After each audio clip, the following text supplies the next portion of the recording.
It is my honor to present the treatment algorithm for anterior shoulder dislocation for the in-season athlete. I have no disclosures or conflicts as it pertains to this talk.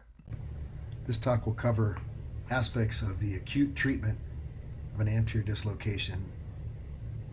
We'll also go over the post-reduction evaluation of that patient, including the decision-making process for our in-season treatment algorithm. We chose intercollegiate athletes as our representative sample. In that group, contact athletes have a 3 times greater chance for dislocation than non-contact athletes. Instability episodes are much more common in male athletes than female athletes, and this instability is more likely to happen in competition than practice. There are many associated pathologies after an anterior dislocation. Hemarthrosis, soft tissue Bankart, bony Bankart, or Hill-Sachs lesion are the most common. Our algorithm begins with the acute treatment of that anterior dislocation in the athlete. There are many different ways to reduce the shoulder. I would encourage you to use the method that works best for you and has given you the best success. Ideally, a reduction is done with narcotics and benzodiazepines.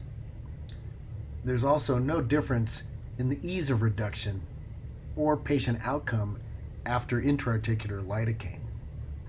Always make sure that your neurologic exam is unchanged after each reduction.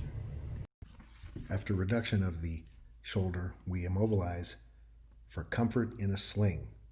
The duration of this immobilization is dependent on the treatment course that we'll discuss later. Of note, external rotation bracing was first proposed by Ito in 1999, and he had excellent results with a 6-week course of an external rotation brace. We've never been able to really reproduce that study, and the vast majority of other studies show no conclusive evidence of reduction in recurrence rates or improvement in outcome scores with external rotation bracing. It's also awkward and has significantly poor compliance. What's important to know in that patient for history is number of times they dislocated. Is this a first-time dislocation or recurrent dislocation? The mechanism of injury, the hand dominance, and the athlete's sport and the position he plays. As we'll see later, hand dominance and particular sport and position have a lot to do with the decision-making, whether this patient can get back to sport that season or will need season-ending surgery. Physical exam is important. Provocative tests such as apprehension, relocation, and surprise, when all 3 are positive, is highly predictive and specific for glenohumeral instability. There are many other ways to evaluate the shoulder, including the load and shift and the sulcus sign. Imaging the shoulder is essential, as the outcome of our imaging studies helps decide upon appropriate treatment algorithm. Plain x-rays help direct your next step. An MRI is warranted to fully evaluate the capsulolabral complex. And unlike the chronic setting, the hemarthrosis from dislocation can act as your contrast media, and therefore an arthrogram usually isn't necessary. 3D CT scan can be very helpful in determining size and extent of your bony Bankart lesion and or your Hill-Sachs lesions. Quantifying the amount of glenoid bone loss is important. There are multiple different ways of doing this. The CT scan on-face view with the perfect circle method is fairly simple and straightforward. You can also use the contralateral side as a comparison.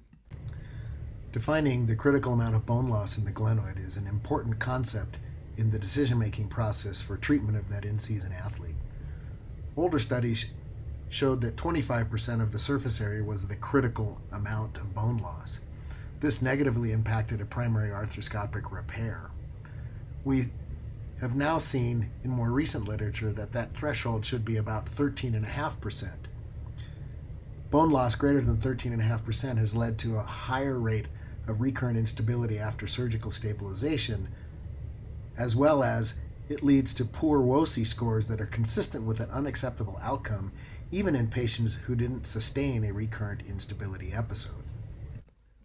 One can't forget the Hill-Sachs lesion and the humeral bone loss. We know that lesions involving less than 20% of the humeral head are rarely of clinical significance, and those lesions that occupy greater than 40% of the surface area are always clinically significant and are responsible for recurrent instability. Therefore, quantifying the amount of humeral head damage is important. Measuring the bipolar bone loss using the on and off track concept is very helpful in that decision-making process for surgery. Patient-reported outcome measures can be an important tool in our decision-making process. Dickens in 2017 did a prospective multi-center study of in-season collegiate contact athletes with instability episodes that were managed non-operatively. The WOSI and simple shoulder test were predictive of eventual ability to return to play during that same competitive season. The SANE and ASCS scores were not. If you're inclined to use a patient-reported outcome, the WOSI and simple shoulder test would be the best to use. Shoulder Instability Severity Index helps us in decision-making around surgery. We used to think that a score greater than 6 led to a high rate of recurrent instability if the bony Bankart lesion was not augmented. We now know that a score greater than 4 leads to an unacceptably high recurrence rate after stabilization surgery if the glenoid bone defect is not dealt with. This score also helps us counsel our in-season athlete as to their ability to return to sport that season. As we counsel our in-season athletes as to treatment options, going down the surgical limb of this algorithm has very strict criteria. This chart shows some of the absolute and relative indications for surgical treatment. It's quite helpful in your decision-making process. Some of these are anatomic, and some of these are functional indications. What does that in-season athlete want to know about surgery?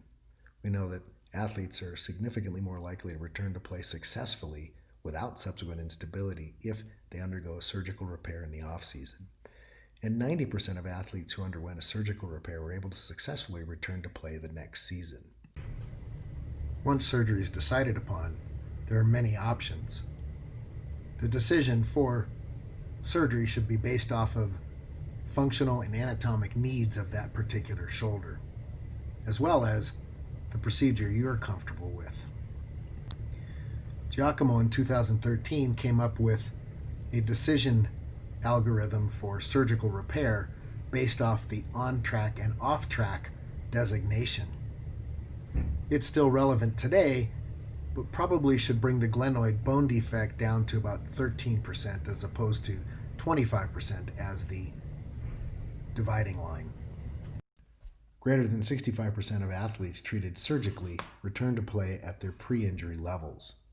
The chart above shows the percentage of athletes able to return after specific surgical procedures and the length of time it took them to return. Arthroscopic Bankart procedure returned the greatest percentage back to sport, and the open Latarjet procedure was the shortest in recovery time.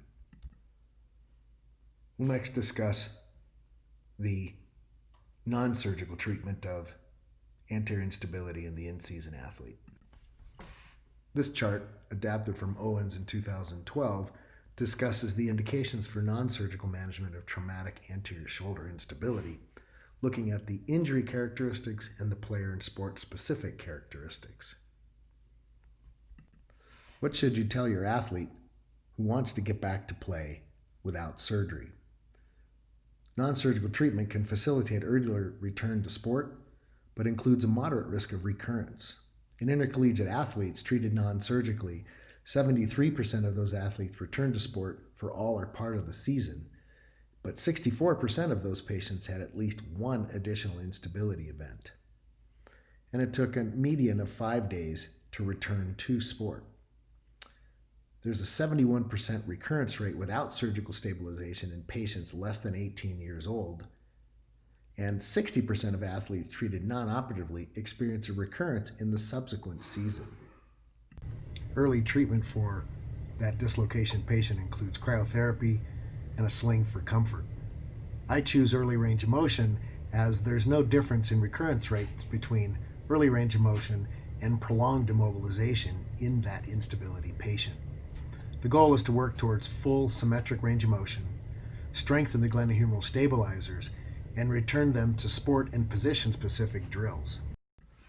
The criteria to return to sport are symmetric, subjective, and objective function of both shoulders. That includes full painless range of motion, normal strength, absence of subjective or objective instability, and they can perform their sport and position-specific requirements. Should we have these patients returning in a brace after they've been treated non-operatively?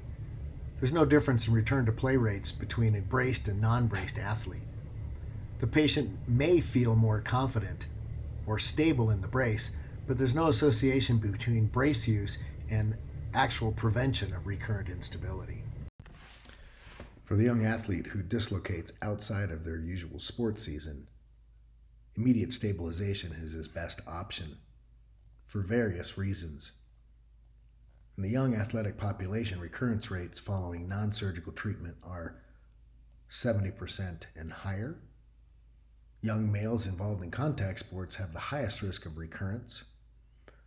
In the young athletic population, those with a history of multiple dislocations before arthroscopic stabilization have a significantly higher risk of postoperative instability when you compare them with patients undergoing surgery after a first-time dislocation. And early arthroscopic stabilization significantly reduces recurrence rates when compared with non-surgical treatment. In conclusion, after an in-season anterior dislocation, reduction is necessary, short-term immobilization is important, an appropriate physical exam and imaging with outcomes measures will then help with that decision process. The absolute indications for surgery are glenoid bone loss greater than 14% and a Hill-Sachs lesion greater than 25%. In the small bony lesions or soft tissue pathology, that first-time dislocator, if done in the middle or early of the season, has the ability to rehabilitate. If they can reach full symmetric painless range of motion, strength, and absence of instability, and the ability to do sport-specific drills, they should be able to return to sport. If at any time they fail that, then surgery is warranted. If it's a recurrent dislocation, surgery is warranted, or if it's near the end of the season, even with the primary dislocation, surgery is appropriate. Muchas gracias por invitarme a discutir este tema. What follows is my bibliography in the last 3 slides.